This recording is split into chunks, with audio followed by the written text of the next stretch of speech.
രാവിലെ തന്നെ തുടങ്ങിയാടേ. എനിക്കാകെ പ്രാന്ത് പിടിക്കണം. എന്താ ഇപ്പം നിന്റെ പ്രശ്നം?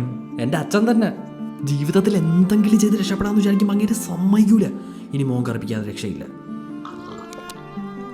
എടാ, ഞാൻ ഒരു കാര്യം പറഞ്ഞാൽ ഉപദേശിക്കാമെന്ന് നീ വിചാരിക്കരുത്.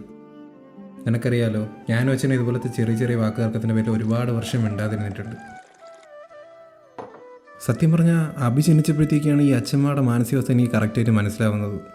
അവൻ എന്താണോ ആഗ്രഹം അതെല്ലാം അവന് വാങ്ങിച്ചു കൊടുക്കണം. പക്ഷേ അതിനെനിക്ക് പറ്റാതായി പോകുന്ന എപ്പോഴും എനിക്കൊരു പേടിയുണ്ട്. ഇതൊക്കെ തന്നെ ആയിരിക്കില്ല എൻ്റെ അച്ഛനും എപ്പോഴും ആഗ്രഹിച്ചത്. അതിനുവേണ്ടി ഒരുപാട് കഷ്ടപ്പെട്ടിട്ടുണ്ടാവും. ഒരു ദിവസം പോലും മോനെ കാണാതെ എനിക്ക് പറ്റത്തില്ല. അപ്പോഴാണ് 30 കൊല്ലം അച്ഛൻ പുറം നാട്ടിൽ കിടന്നു. ഒരുപാട് വിഷമിച്ചിട്ടുണ്ടാവും പാവം. നിനക്കറിയാവോ, പലപ്പോഴും അച്ഛൻ വിളിക്കുമ്പോൾ ശല്യം എന്ന് പറഞ്ഞ് കോള് കട്ട് ചെയ്തിട്ടുണ്ടടാ ഞാൻ.